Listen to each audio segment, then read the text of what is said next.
अगर हिंदुओं ने संकल्प नहीं लिया, अगर हिंदू एक नहीं हुआ, तो मैं विश्वास के साथ कह रहा हूं कि आने वाले 4 या 5 साल के अंदर इस देश के अंदर बांग्लादेश दोहराया जाएगा। बांग्लादेश में जिस तरीके से हमारी बहन बेटियों को जिंदा जलाया जा रहा है, हमारा ऐलान है कि अगर आमने से आते हो, सामने से आते हो, तो हम खुल के लड़ने के लिए तैयार हैं। जो बंदों में लौट रहे हैं ना, उनसे कहना चाह रहा हूं कि तुम्हारी बहन बेटियों की मंडियां सजेंगी, मंडियां। अगर तुम नहीं जागे और तुमने ये संकल्प नहीं लिया, तो आने वाला समय बहुत विपरीत है और तुम्हारा विनाश होगा। बांग्लादेश में लगातार हिंदुओं की हत्याएं हो रही हैं, उनकी मां बहन बेटियों के साथ दुष्कर्म हो रहा है, लेकिन इसके बाद दुनिया के जो शांति प्रिय समुदाय हैं, जो मजहब हैं, वो चुप होकर तमाशा देख रहे हैं।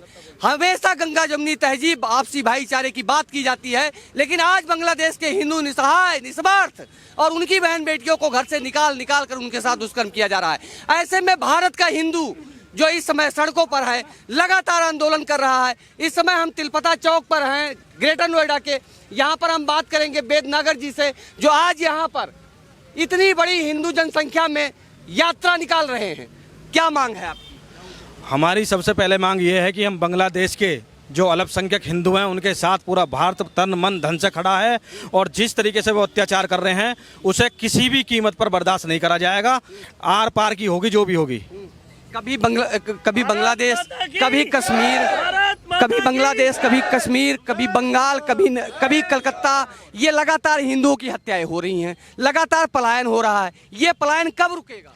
ये पलायन रुकेगा आज। इसीलिए हिंदू बचाओ यात्रा के बैनर के नीचे हम सभी जिले के संगठन इकट्ठे होकर एक संदेश देने का काम कर रहे हैं कि जब जब हिंदू जातियों में बटा है, जब जब कटा है, अगर हिंदू एक रहेगा तो हम पूरे भारत पे नहीं, पूरे विश्व पे हमारी इतनी ताकत है कि हम पूरे विश्व को अपने कब्जे में ले सकते हैं। इसीलिए लेके वाल्मीकि समाज से और ब्राह्मण समाज तक हम एक हैं, और आज यहाँ से संकल्प भी लिया जाएगा कि अगर हमारी कोई जाति पूछेगा तो हम सबसे पहले बोलेंगे कि हम हिंदू हैं, और हमें हिंदुत्व के लिए एकजुट होकर काम करना है। साधु संत मठ मंदिरों की रक्षा के साथ साथ अपनी बहन बेटियों को इन जिहादियों से बचाना है, और यही हमारा मुख्य उद्देश्य है। देखिए, एक सबसे बड़ी बात की सदन के अंदर राहुल कहते हैं हिंदू मतलब हिंसक, हिंदू मतलब व्यभिचारी, हिंदू मतलब उन्होंने हिंदू की जो डिफिनेशन की वो किस तरह से की। आज उनको क्या बंगाल नहीं दिख रहा है? आज राहुल गांधी को मैं तो अपने उन हिंदू भाइयों से कहना चाहता हूं कि जिन्होंने इस गठबंधन को वोट दिया है, चाहे वो अखिलेश यादव जी हो, चाहे राहुल हो, चाहे इस देश के कोई भी विपक्ष का कोई भी नेता हो, कोई पार्टी हो, आज बड़ा दुर्भाग्य है कि हिंदुओं के साथ पूरे विश्व से एक भी कोई ट्वीट नहीं आता, कोई बोलता नहीं है। इसका मतलब यह है कि हिंदुओं का विनाश तय है। अगर हिंदुओं ने संकल्प नहीं लिया, अगर हिंदू एक नहीं हुआ, तो मैं विश्वास के साथ कह रहा हूं कि आने वाले 4 या 5 साल के अंदर इस देश के अंदर बांग्लादेश दोहराया जाएगा, और उसी को रोकने के लिए इस संकल्प के साथ ये हिंदू यात्रा को हम निकाल रहे हैं। कभी गाजा, कभी राफा पे जो घड़ियाली आंसू बहा रहे थे, आज वो हिंदू मुस्लिम भाईचारा, वो गंगा जमुनी तहजीब कहाँ गई? आज तो मुझे नहीं दिख रहा है कि कोई सड़कों पर है। कोई जमुना तहजीब ये हिंदुओं को काटने की तो है, जो गंगा जमुना तहजीब बताई जाती है। अरे हमारा एक संकल्प है कि गर्व से कहो हम हिंदू हैं, और अब से आगे जो हमारे साथ हम उसके साथ, हम ये संकल्प के साथ पूरे यहाँ से एक संदेश देने का काम करेंगे। आज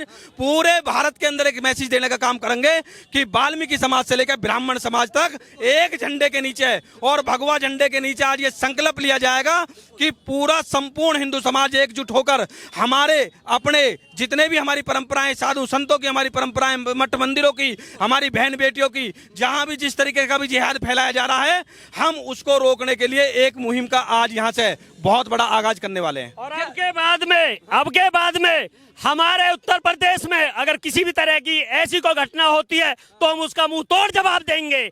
हिंदुस्तान। सर, एक सवाल और है मेरा कि जिस तरह से आपने देखा कि पाकिस्तान हो या बांग्लादेश हो, उसमें रहने वाले हिंदू ज्यादातर दलित समुदाय से हैं। आज ये भीम आर्मी जो जय भीम का नारा लगाती है, आज चंद्रशेखर रावण या जो बड़े दलित समाज के नेता हैं, वो कहाँ है? वो क्यों नहीं बचाने आ रहे? आज आपके चैनल के माध्यम से मैं तो उनसे ये कहना चाहता हूं कि साले नाले में कूद के मर जाओ।